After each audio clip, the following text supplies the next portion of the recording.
Let's pray. Heavenly Father, teach us to forgive in Jesus' name. Amen. A couple people asked me what I thought about the recent IRS ruling that churches can now endorse political candidates from the pulpit. I only got one thing to say. It's just going to divide the church and the nation even further. You see, you're never going to hear me endorse any candidate from the pulpit or anywhere else. Jesus told me I got to love Democrats and Republicans, independents, libertarians, even the Green Party. By the way, if you voted in Hawaii in the last election, we had a brand new party. It's called the We the People Party, and its candidate was Shelby Pikachu Billionaire. I got to love even them. There are only two ways to live, the law or the gospel. And there are actually very few people on the absolute extreme ends, but there are a lot of people that live toward one side or the other, further out than the middle. Now, those who are on the far end of the gospel say, you know what, God loves everybody. Everybody is going to be saved. Everybody is good. The people on the far end of the law say, nope, there is no gray area. You're either right or you're wrong, and it goes without saying that if you want to be right and go to heaven, you have to 100% agree with them. As far as where we need to be on the spectrum of right and wrong, law and gospel, again, I only got one thing to say. We need to be where God is. You know, I realize that opens up a whole different discussion because a quick Google search, and it does not matter which topic in the church or in society you want to Google, you're going to come up with a dozen different pastors who have 20 different ideas about what's right and what's wrong. That just goes back to us needing to be in the Word of God and in prayer. If I want to know what my wife is thinking, I have to ask her and I have to listen to the answer. If I want to know what God has to say, I need to ask Him. And the way I ask Him is to spend time in His Word and time on my knees. And by the way, with either my wife or God, if I don't quite grasp what I think they're trying to say, I need to learn to ask more questions and listen even more. I don't know if you've thought about how amazing it is that we have all the freedom that we have in the United States. It hasn't been that long since the church told you exactly what you had to believe and why you needed to believe it, which was because they told you to.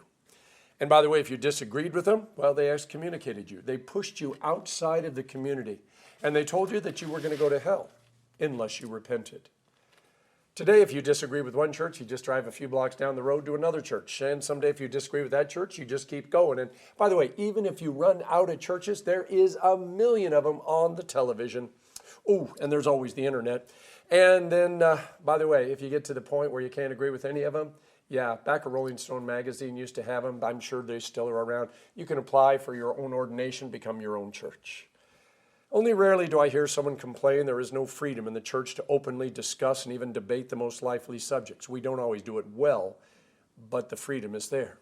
I do hear people talk about how stupid some churches are that don't agree with them and their personal ideas. Yeah, Jesus said, narrow is the gate to heaven, wide open is the road to hell, and sometimes, by the way, we find ourselves wandering in the wrong direction. It's not so with the government. Government officials on both sides are claiming if we do not support them, our freedoms are threatened. This causes the candidate on the other side to say, no, I'm the one who's protecting freedom, leaving you to figure out which side you're on. And the rhetoric is reaching a crescendo with all the sides claiming that freedom is in great peril. And America as we know it will cease to exist if you don't support them. The only time we ever seem to get together anymore is when somebody from the outside attacks us. Then we lay everything aside and we come together because someone is trying to take away what we treasure most. There is one thing both sides of the political party agree on: justice. They both demand justice for their people.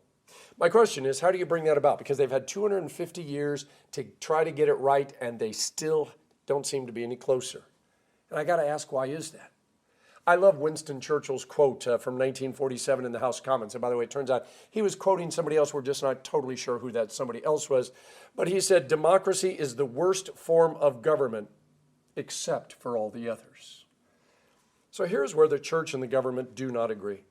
The president, the Congress, and even the Supreme Court justices only know one way, to establish justice, and that's to create more laws. They keep passing law after law. And when those laws don't work, they just create more laws. And I suppose it just depends on which side of the issues you're on as to whether that makes you happy or scared. And you know that we've been going through the seesaw. Before you think I'm questioning our system of government, please do not misunderstand me. Our government, as flawed as it can be, is far better than most governments, and certainly far better than no government. But when someone does the same thing over and over and over again, and it keeps failing, but they're expecting different results, yeah, you know we call that insanity. Martin Luther King Jr. once said, "It may be true that the law cannot make a man love me, but it can keep him from lynching me." And I think that's pretty important. Unfortunately, I need to slightly edit Dr. King's statement. It can only help keep him from lynching me, because the law, no matter how well it is written, is still just ink on paper until it makes its way into the people's hearts and minds. And that is where the church, with all its flaws, may be able to help.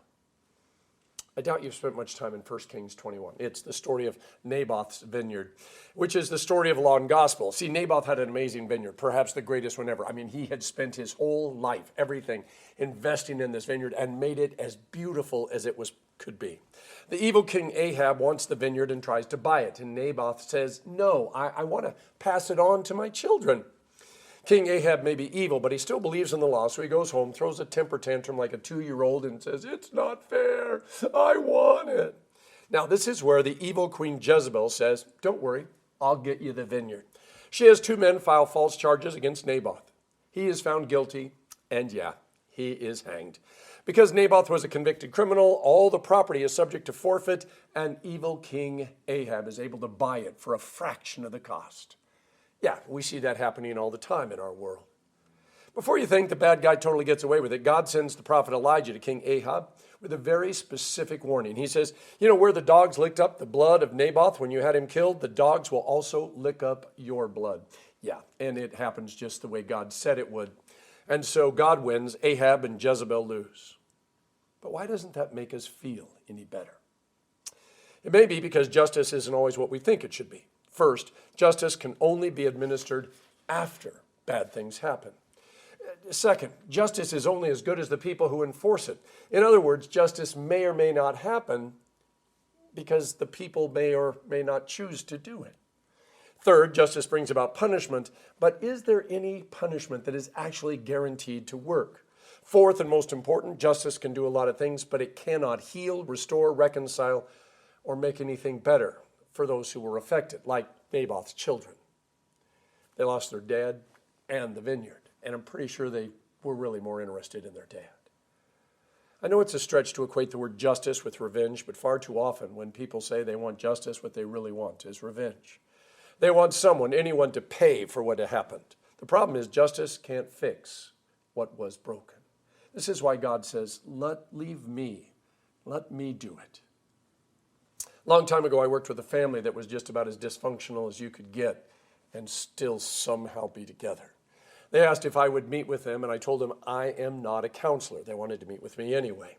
Some of their problems, by the way, weren't their fault, but a lot of them were. Bad decisions. One thing that stood out, by the way, was the wife's anger. There were people who she blamed for every single one of her problems. And even though these people had not been a part of her life for a very long time, they were still, messing with her. They had been punished multiple times, but it wasn't enough. One of the individuals was dead. That person she continued to yell at as though they were still alive and still in the room, pushing her buttons. The wife had been in counseling for 20 years, and she said, I am no better now than I was. I suggested she forgive the people who wronged her. And I was very glad there was a desk between her and me. She made it clear that she would never forgive them, not ever. And by the way, the tone of her voice went up about 12 octaves and increased about 150 decibels. When I said I would not meet with them again, she wanted to know why.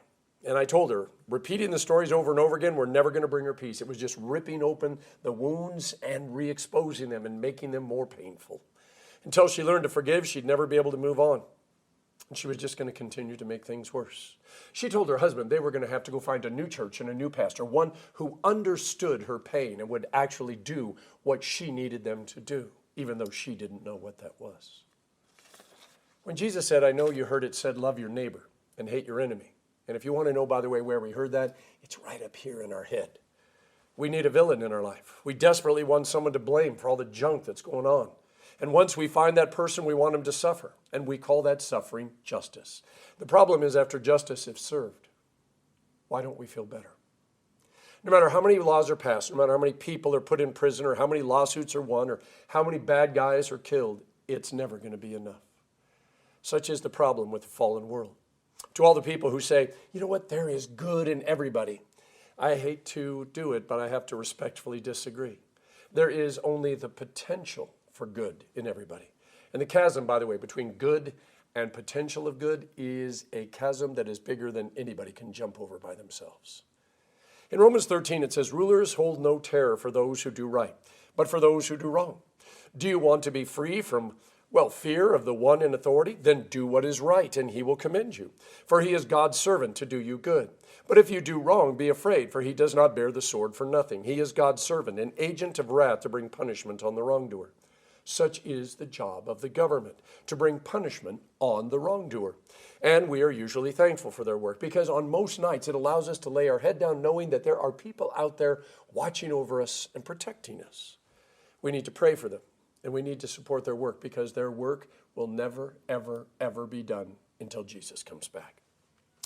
And if there's going to be a change in our society, the church must recognize and embrace that just as the government has a role, so does the church. And our job is not to pass laws. It's not to put people in jail. It's not to call down fire from heaven like James and John and Peter wanted to. We have a much harder assignment. We have to pray for and forgive people. See, the church, because of the cross, has the power to do something that nobody else can. We can forgive. We may not be able to bring back the Naboths of this world or restore his vineyard, but we might be able to prevent a spiral of retribution and revenge in the name of justice that is really no justice at all. This comes with a steep price, this forgiveness. But we know this. We are not forgiving because they deserve it, because they asked for it, or because they have been punished. Our forgiveness is never, ever about them. Why should we forgive? Because we don't want to turn into creatures of bitterness that's locked up in the past. We don't want those who have hurt us to continue to dominate our lives. We don't want to be consumed by our anger and hatred, telling the story over and over again, just hoping for more and more sympathy, while slowly, literally eating away at ourselves.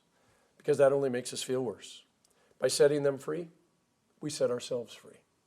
Why do we forgive? Because we know we're sinners. And if we withhold forgiveness from others, the Bible says we are actually withholding the forgiveness that we so desperately need. That's why the Lord's Prayer says, forgive us as we forgive those who trespass or sin against us. Why do we forgive?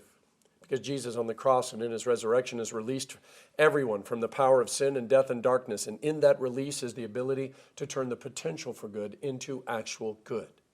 And that only comes through the power of the Holy Spirit. Why do we forgive? Because we know every form of justice, every system, every imagined for setting things straight has failed because it cannot fix sin. Laws, prisons, judges cannot fix sin or the consequences of sin, but forgiveness can. Why do we forgive? Because Jesus is dying for us to forgive one another, literally. That's why Jesus left heaven, walked the earth, suffered, and died. It's so that we would understand just how serious this issue is. He wanted us to know that God takes sin and pain and suffering even more seriously than we do. Because this life isn't about this life. It's about heaven. We're not here to fix the earth. We're here to get ready to go to heaven. So why do we forgive? Because forgiveness is the justice of God. When we forgive, we're trusting God to do what needs to be done to us, to them, and to everybody in between. Forgiveness is the justice of God. A society that has forgotten how to forgive can never be truly just. Because the best that justice can do is set the stage for forgiveness. Justice cannot make things right. Even forgiveness can't make things right on its own. But forgiveness begins the process of reconciliation, which leads to healing. It's not as simple and as quick as we'd like it to be, but it all starts with forgiveness. Forgiveness isn't the end. Forgiveness is the beginning. I can't imagine anything sweeter than the church being known for its forgiveness. Instead, we're mostly known for being obsessed with the law, trying to make everybody just like us. But things can change, especially when we join God on the path that he is walking. thy will be done on earth as it is in heaven. It's from the Good Samaritan Gospel a few weeks ago, but I think it's worth repeating. When Jesus asked the lawyer, which of these three do you think was a neighbor to the man who fell into the hands of robbers? Well, the expert in the law says, well, the one who had mercy on him. And Jesus says, go and do likewise. In the name of the Father, and of the Son, and of the Holy Spirit. Amen.